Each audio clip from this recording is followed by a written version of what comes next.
어제는 해고노동자 변호사 근영국으로 인사를 드렸는데요. 오늘은 2009년으로 거슬러 올라가서 용산 참사 철거민의 변호인으로서 여러분께 인사를 드리겠습니다. 용산 참사 변호인 권영국입니다. 막장 드라마라고 하는 이유는 이미 내부 점검을 통해서 대표로서의 자격이 없다고 판단했던 사람을 또다시 권력 다툼의 결과로 가장 국민의 생명을 경시했던 사람을 또다시 공천 후보로 선정한 것은 경주 시민들로 봐서는 참으로 불행한 일이 아닐 수 없습니다. 2008년부터 시작된 것으로 알고 있는데요. 그 용산 역세권이 있습니다. 용산역 부근에 그 역세권을 주변으로 해서 그 재개발 사업이 진행이 되려고 계획이 세워졌고, 그래서 그쪽 구역을 용산 4구역이라고 불렀습니다. 이 재개발을 추진하는 과정에서 그 구역에서 상가를 임차해서 장사를 하시던 상가 세입자들이 엄청난 권리금에도 불구하고 권리금 확분 없이 쫓겨낼 상황이 되었던 겁니다. 용산구청, 청와대 여러 곳을 찾아가서 자신들의 생존권을 보호해달라고 업소도 하고 민원도 제기하고 했지만 아무도 이들에게 귀를 기울이지 않았습니다.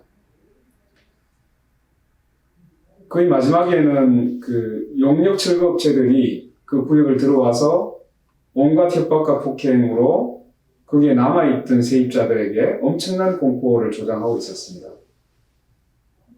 상가 세입자들이 마지막으로 선택한 것은 자신들의 생존권을 보호해달라, 보장해달라는 요구를 가지고 그 한강로 사가에 붙어있던 그 비어있는 건물이었습니다. 남일당이라는 건물에 새벽에 올라가서 농성을 시작하게 됐죠. 막루를 세우고. 그런데 그 당시에 서울지방경찰청장이었던 김석기 청장의 지시로 만 하루가 지난 한 25시간 만에 경찰 특공대를 투입하고 화재 가능성이 충분히 예견됨에도 불구하고 이렇다 할 안전 대책 없이 무리하게 오로지 진압만 해야 된다는 지시로 진압하는 과정에서 화재가 발생해서 농성을 하고 있던 상가 철거민들 5명 그리고 진압에 투입됐던 경찰 특공대 1명이 화재로 사망하는 그 참사를 두고 우리는 용산 참사 사건이다 이렇게 부르고 있습니다. 20일 아침에 출근하다가 라디오 방송인지 하여튼 그 소식을 접하게 됐습니다. 이 소식을 접하고 믿기지가 않았습니다. 너무나 경악스러운 사건이었습니다.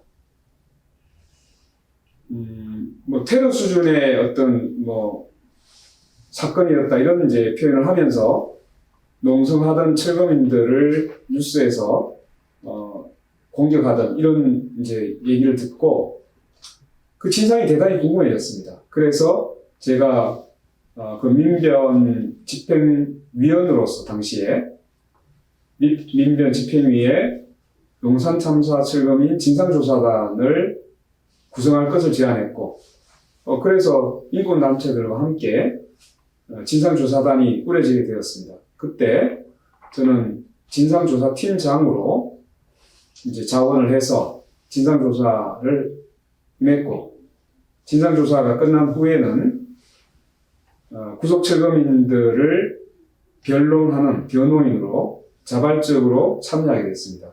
그래서 당시 한 15명에 이르는 그 용산 구속철거민 변호인단으로 활동하게 됐죠. 이 용산 참사 사건은 수사 때부터 이미 이 정상적이지 못했습니다. 수사할 당시부터 철거민들을 그 화재를 일으킨 이미 주범, 장본인으로 몰아갔고, 또 이 참사의 모든 책임을 철거민에게 전제한 상태에서 수사를 진행했습니다. 그리고 수사 끝난 후에 경찰특공대의 과잉 진압에 대해서는 아무런 조치를 하지 않았고, 결국 철거민들만 기소를 하게 되었는데, 기소 후에 재판 과정에서도 그 수사를 했던 수사기록 만여 쪽이 있습니다. 근데 이 만여 쪽 중에 3,000쪽을 재판부에 제출하지도 않았고, 철거민 변호인들에게도 제출하지 않은 상태로 사실상은 은폐를 해버렸죠. 재판 자체가 공정하게 이루어질 수가 없었던 상황이었습니다. 결국 그 수사기록 3,000쪽이 누락된 상태에서 재판은 진행됐습니다. 또 하나, 용산 참사 사건이 있은 직후에 여러분들 아마 기억하실 겁니다. 주로 이제 여대생을 중심으로 해서 살해를 했던 연쇄 살인 사건, 아마 강호순 연쇄 살인 사건을 기억하실 겁니다. 이 사건을 활용을 해서 용산 참사 사건을 여론부터 덮으려고 했던 이런 이제 여론 조작, 나아가서 여러 가지 이제 국정에 대한 여론조사 때 서울지방경찰청에서는 사이버 수사 요원 900여 명을 동원해서 여론조작을 서슴지 않았던 이런 이제 사건이기도 합니다. 여론조작. 여론조작 네. 사건입니다. 여러분들 아마 경찰 사이버 수사 요원 900명이라고 상상이 되십니까? 이 900명을 동원해서 그 강호순 연쇄살인 사건을 활용하고 용산 사건을 국민의 관심에서 멀어지도록 하기 위해서, 또는 여론 순위에서 여론 투표에서도 이것을 사이버 요원들이 그 순위를 조작하는 이런 여론 조작을 저질렀던 사건이 바로 용산 참사 사건이었습니다. 네. 김석희 후보가 2019년 1월 6일 MBC 스트레이트 인터뷰에서 지금 똑같은 상황이 발생하면 현재 경찰도 똑같은 그런 원칙을 가지고 하지 않을까 라고 답해 유가족의 분노를 일으킨 바가 있습니다. 이 발언에 대해서 어떻게 생각하시는지요? 이 얘기를 듣는 순간 저는 피가 거꾸로 솟는 듯한 느낌이 듭니다. 제가 지금 이 자리가 아니라면 정말 쌍욕을 하고 싶을 정도로 굉장히 분노스럽습니다. 국민의 생명과 안전을 최우선으로 생각해야 될 경찰청장이라는 사람이 국민의 생명을 빼앗는 그런 짓을 또다시 지금도 할 수 있다라고 얘기하는 것은 국민의 생명을 무시해도 이건 너무 지나치게 지금 나간 것이라고 생각할 수밖에 없습니다. 국민의 생명을 또다시 빼앗을 수 있는 사람을 어떻게 국민의 대표로 다시 선출할 수 있겠습니까? 국민의 생명을 또다시 뺏는 짓을 또 하겠다는 사람을 어떻게 정당이 후보로 내세울 수 있겠습니까? 저는 도대체가 어떤 기준으로 후보를 뽑고 있는지 저는 이해할 수가 없습니다. 국민의 한 사람으로서 이 문제에 대해서는 공분하지 않을 수 없고, 저는 어떤 일이 있더라도 반드시 김석기 이 사람의 천인공노할 이러한 행위에 대해서는 이번 선거에서 반드시 심판하겠습니다. 경주 시민 여러분, 지금 선거철이 다가오고 있습니다. 우리는 우리 주권을 행사해서 자신의 심부름꾼, 자신의 대표를 뽑아야 합니다. 짝대기만 꽂으면 당선된다고 하는 이 잘못된 이 지역 풍토를 이제 바꾸어야 합니다. 이러한 지역 풍토가 이 지역에 또는 미래통합당이 오만함을 가질 수밖에 없는 그런 풍토를 만들어내고 있습니다.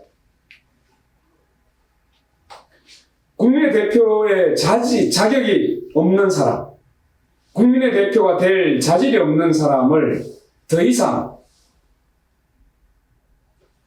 우리 스스로 지지하는 잘못을 반복해서는 안 될 것입니다. 경주 시민을 우롱해도 이렇게 우롱할 수가 없습니다. 이미 경선 대상에서 컷오프되었던 후보를 또다시 경선에서 가장 높은 표를 받았던 후보를 떨어뜨리고 또다시 후보로 선정하는 과정은 국민 또는 나아가 경주 시민에 대해서는 그 민심에 대해서 안중에 없다는 태도가 아닐 수 없습니다. 이번에는 사람을 보고 정말 경주 시민의, 국민의 심부름꾼, 제대로 일할 수 있는 일꾼이 될 수 있는지, 그리고 국민의 안전과 생명을 누구보다도 소중히 여길 수 있는지, 이런 자질들을, 이런 경력들을 꼼꼼하게 살피셔야 된다고 생각합니다. 더 이상 전국적으로 최악의 후보로 꼽혔던 김석기 씨가 또다시 경주 시민을 대표하는 일이 없도록 여러분들께서 이번 선거에서 반드시 심판을 해주실 것을 부탁드립니다. 네, 됐어요.